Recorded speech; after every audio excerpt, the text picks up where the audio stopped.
Right now, on April 12th, 2026, the most powerful military on Earth cannot reopen a waterway it has been bombing for 43 days straight.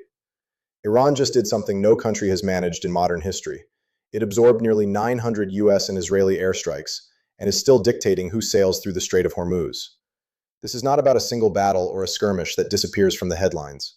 What is unfolding today is structurally different from anything we have seen in decades. The United States launched Operation Epic Fury on February 28th, a joint air campaign with Israel targeting Iran's military, nuclear sites, and leadership. America came in with F-35s, carrier strike groups, Apache helicopters, and the most expensive military machine ever assembled in human history. Iran came in with mines, drone swarms, fast attack boats, and a narrow waterway that has terrified naval strategists for generations. As of this morning, the Strait of Hormuz is still not freely open. Tankers are rerouting. Ceasefire talks in Islamabad just collapsed. The standoff holds. And here is the detail that changes the entire framing. Today, April 12th, J.D. Vance publicly confirmed that U.S.-Iran negotiations have failed. Trump responded by announcing a naval blockade, meaning America is now trying to seal the same waterway it has spent 6 weeks trying to open by force. That is not how victory looks. That is what you do when the original strategy has not produced the result you needed, and the clock is running. And here is the exact moment the title of this video comes from. It is real, it is on camera, and it was reported by NBC News. At a White House press conference on April 6th, a reporter asked Trump directly, "Are you winding down the war with Iran or escalating it?" His answer was 3 words: "I don't know." The President of the United States said publicly he did not know what he was doing next in an active war. That is not silence in the literal sense. That is something more revealing. Public uncertainty at the exact moment the world was waiting for clarity. Iran did not need to defeat the US military in open combat. It only needed to survive long enough to make the cost politically unbearable. And the cost is staggering. Brent crude hit $126 per barrel at its peak during this crisis, the largest oil supply disruption since the 1970s energy shock. The U.S. Energy Information Administration raised its full-year forecast, with Brent averaging $103 in March and expected to peak near $115 in the second quarter of 2026. KPMG's chief economist warned publicly that if the conflict drags into summer, prices north of $130 per barrel become a realistic scenario, not a tail risk. That is what gas costs at the pump. That is what airline tickets cost. That is what every American inflation report is going to reflect for months to come. Roughly 20% of the world's oil and liquefied natural gas passes through the Strait of Hormuz every single day. There is no clean substitute for that volume. Every day that waterway stays effectively closed, the bill compounds. And the country sending that invoice is Iran, under sanctions and isolated for decades. A nation with a fraction of America's GDP has triggered the largest energy market disruption in modern history. That is the uncomfortable headline nobody in Washington wants to say directly. Now here is where the Trump dimension becomes impossible to ignore, because his own handling of this crisis has become part of the story itself. Trump set deadline after deadline for Iran to reopen the strait. Tuesday at 8 p.m., then another deadline, then another. Iran did not comply with a single one. He threatened to destroy Iran's power plants, its bridges, its civilian infrastructure. Iran doubled down, threatening to fully seal the strait in response. On March 9th, Trump publicly claimed Iran's military had been destroyed and the strait had reopened. Neither statement was accurate at the time he made it. Multiple U.S. allies, Australia, Germany, Japan, the United Kingdom, Italy, Greece, all declined Trump's invitation to send warships and join the campaign. In my view, that list of refusals is more telling than any battlefield update. When your closest partners say no publicly, something has already shifted in how they read the situation. Fortune reported that the U.S. Navy's own assessment concluded that military escorts through the strait were only possible once the risk of attack was reduced. In other words, as of mid-March, the most powerful navy in history considered the Strait of Hormuz too dangerous to sail through without conditions it did not yet control. When the most powerful military on Earth launches a full operation and the target is still controlling that waterway 6 weeks later, the world draws conclusions. Allies draw conclusions, rivals draw conclusions. And the countries sitting on the fence between Washington and Beijing draw the most important conclusions of all. This is not a story about America losing a war. Iran's military has been severely degraded. Its air force is grounded. A significant portion of its navy has been destroyed. But military degradation and strategic outcome are entirely different things. Iran is operating precisely in the gap between those two definitions, and it has done so deliberately. In my view, what we are watching is one of the clearest stress tests of American power in the post-unipolar era, and the results are more complicated than either side wants to admit. If this kind of analysis, the real picture behind the press conferences, is what you come here for, hit like and tell me in the comments below. Do you think the United States has a credible answer to what Iran engineered in the Strait of Hormuz? 12 governments are asking the exact same question right now. Stay with me, because the story of how Iran built this leverage over decades and why it proved far more durable than Washington calculated is where this gets genuinely unsettling. Here is a question that almost nobody in the mainstream press is asking directly. How does a country with no functioning air force still control the world's most important waterway? Iran's conventional navy has been largely destroyed. Over 150 warships across 16 classes have been sunk or disabled during Operation Epic Fury, according to U.S. Central Command. Its air force flew between 30 and 100 flights per day before the war began. As of early April, that number is effectively zero, according to the Pentagon's own battle damage assessment. And yet, as of April 12th, commercial traffic through the Strait of Hormuz remains at roughly 10 to 20% of normal levels. The oil is still not flowing. The mines are still in the water. This is the central paradox of the entire conflict, and understanding it tells you everything about why this war has unfolded the way it has. Iran did not build its strategy around winning a conventional naval battle. It built it around making the strait so dangerous that no insurance company would cover a ship trying to cross it. The national interest described it precisely. Iran controls the waterway, not through naval dominance, but through asymmetric disruption, making transit too dangerous to risk. The tools are deceptively simple. Mines laid in shallow waters that American minesweepers are still working to locate and clear as of this morning's CENTCOM statement. Land-based anti-ship missiles hidden in mountains and underground installations along Iran's 1,000 miles of Persian Gulf coastline. Mobile, concealable, and nearly impossible to neutralize from the air. Shahed-type drones, launched from deep inland, adding an autonomous layer of threat that forces every ship captain to calculate a risk that no satellite image can fully predict. And fast attack boats that look like civilian craft from above, carrying weapons that can disable a tanker worth hundreds of millions of dollars in under a minute. What makes this combination so effective is not the sophistication of any single weapon. It is the saturation. Multiple simultaneous threat types in a confined waterway, just 21 miles wide at its narrowest point. The Bulletin of the Atomic Scientists noted that Iran's drone attacks serve a second purpose beyond direct damage. They deplete interceptor missile stockpiles, defending U.S. and allied bases at an unsustainable rate. One simulation published by Special Eurasia found that the U.S. would exhaust stocks of precision munitions, including Patriot and JASSM missiles, in under 4 weeks of sustained high-intensity engagement. That cost asymmetry is the real weapon. A $20,000 drone forcing the expenditure of a $4 million interceptor missile, repeated hundreds of times, is not a military tactic. It is an accounting strategy. Iran has also deployed something that even the New York Times called a masterstroke of psychological warfare. It reportedly lost track of some of the mines it planted in the strait. That single detail, whether entirely true or deliberately cultivated, means the waterway cannot be declared fully safe even after active mine-clearing operations are complete. A ship captain, an insurance underwriter, a shipping company CEO, none of them can accept a corridor that might contain unlocated mines. The uncertainty alone closes the route as effectively as a physical barrier. On April 11th, CENTCOM announced it had begun clearing operations, sending 2 destroyers, the USS Michael Murphy and USS Frank E. Peterson, through the strait in a freedom of navigation transit. Iranian state media immediately claimed the vessels turned back after warnings through Pakistani intermediaries. CENTCOM disputed this characterization. The reality, as usual, sits somewhere in between. What is not disputed? The United States is now deploying underwater drones for mine clearance, technology being tested at real combat scale for the very first time in a live operational zone. The geography of the strait amplifies every one of these threats. The bulletin described it bluntly. Air dominance does not equal maritime control.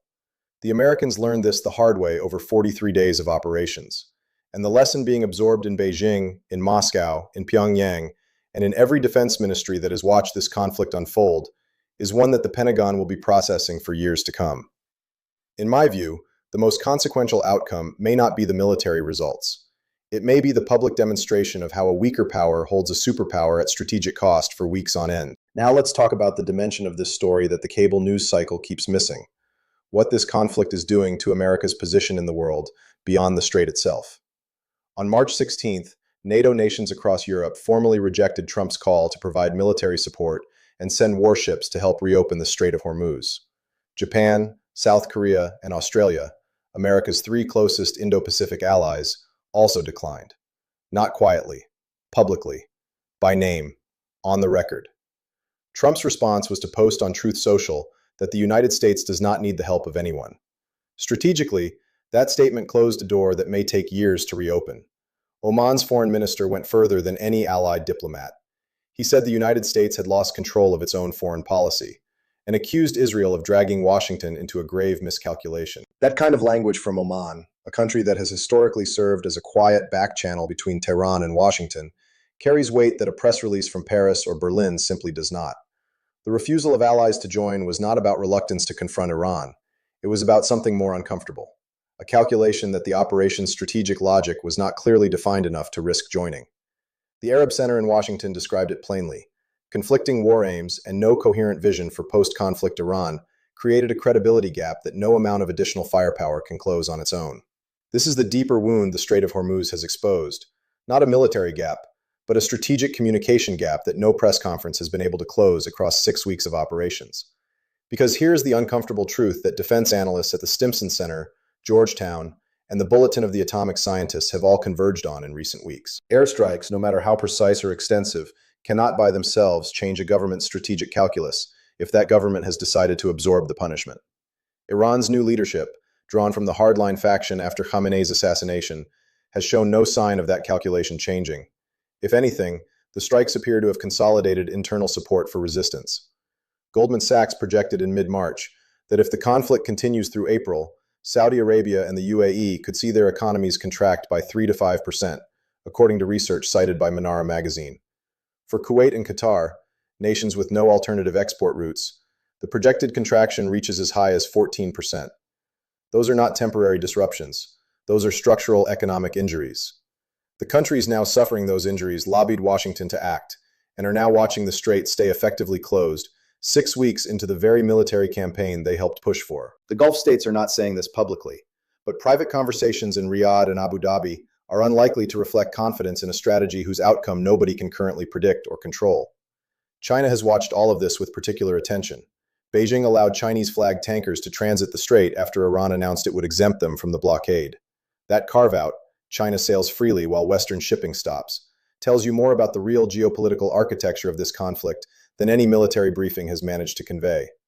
Russia and China have both been providing Iran with intelligence analysis, commercial satellite imagery, and AI-enabled analytics, according to multiple intelligence reports cited in the Soft News conflict tracker.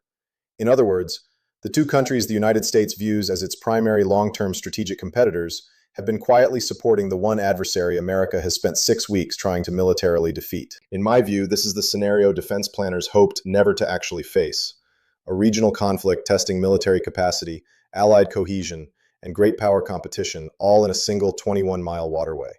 The question no one in Washington has answered publicly is what happens if the Islamabad framework continues to fail, and the rest of the world is not going to wait indefinitely for Washington to figure that out. So here is where everything stands on April 12, 2026, and what it actually means beyond the immediate crisis that everyone is watching. Today, J.D. Vance left Islamabad after 21 hours of negotiations without a deal. Trump responded by announcing a naval blockade of the strait, a significant escalation of the already complex standoff. Iran warned it will stop any U.S. warships attempting to pass through the strait in what the IRGC described as the most severe way possible. The ceasefire that began April 8th is now effectively suspended. This is not the ending anyone in Washington scripted when Operation Epic Fury launched on February 28th. And that gap between the script and the reality is the most important part of this story. Let me be precise about what Iran has and has not achieved, because this story deserves accuracy more than it deserves a clean narrative in either direction. Iran's military has been severely degraded. Its supreme leader was killed on day one. More than 85% of its defense industrial base has been destroyed, according to CENTCOM's own assessment. Iran's air force is grounded. Its conventional navy is largely destroyed. Missile production capacity has been significantly reduced. By every traditional metric, the U.S. campaign has been militarily effective. But here is what Iran has achieved in exchange for absorbing all of that damage. And this is the part that will be studied in strategy seminars for the next 20 years. It has kept the Strait of Hormuz effectively closed for 6 weeks, triggering the largest oil supply disruption since the 1970s energy crisis, according to the International Energy Agency. Iran forced an estimated $18 billion in U.S. military costs by March 19th alone, with the Pentagon immediately requesting an additional $200 billion authorization from Congress to continue operations. It has watched every major U.S. ally, NATO Europe, Japan, South Korea, Australia, decline to join the campaign publicly, leaving America diplomatically isolated in a war it initiated. It has maintained enough internal cohesion that new hardline leadership replaced Khamenei without the regime collapse that Washington appears to have hoped for when the campaign began. Iran demonstrated live that asymmetric doctrine, mines, drones, geography, and cost manipulation, can hold a superpower long enough to matter and shift strategic calculations in capitals far beyond the Gulf. That last lesson is the one that keeps defense analysts awake at night, not because of what Iran did, but because of who was watching Iran do it, and what conclusions they are now drawing. China has conducted the most detailed live study of U.S. military operations since the Gulf War. Every interceptor fired, every allied refusal, every mine-clearing move logged and applied to Taiwan Strait planning. In my view, this crisis will not primarily be remembered as a U.S.-Iran conflict. It will be remembered as the moment America's power projection assumptions were stress-tested at real-world scale, in full public view. Now, what comes next? I am not going to tell you what will happen because no one honestly knows. But I can tell you what the structural forces suggest. Trump's naval blockade creates an escalation dynamic with no clear off-ramp. Iran has promised a severe response to any U.S. vessel attempting enforcement. That is not a negotiating position. It is doctrine. The Islamabad framework collapsed over Iran's insistence on retaining control of the strait and its refusal to give up enriched uranium stockpiles. Neither of those positions changed in 21 hours of talks. For Gulf states facing up to 14% GDP contraction, every additional week of standoff matters enormously, and their leverage on Washington to find a resolution grows with every week the crisis continues. The Federal Reserve has put rate cuts on hold as the March CPI holds at 3.3%. Americans are now paying over $4 per gallon for gasoline and more than $5.80 for diesel, per the EIA's April 7th forecast. That domestic economic pressure is what analysts watch most carefully. Wars remain sustainable when the public accepts the cost, but when it shows up at the gas station every day, the political calculation shifts fast. What this story reveals has been building beneath global politics for years. The gap between American military dominance and actual strategic outcome has rarely been this publicly visible. The United States can destroy a navy in 38 days. It cannot reopen a waterway in 43. That distinction between tactical superiority and strategic resolution is the defining tension of American power in 2026. Iran understood that distinction and built its entire strategy around it. Whether that strategy ultimately succeeds or collapses in the weeks ahead, the precedent it has set is already permanent.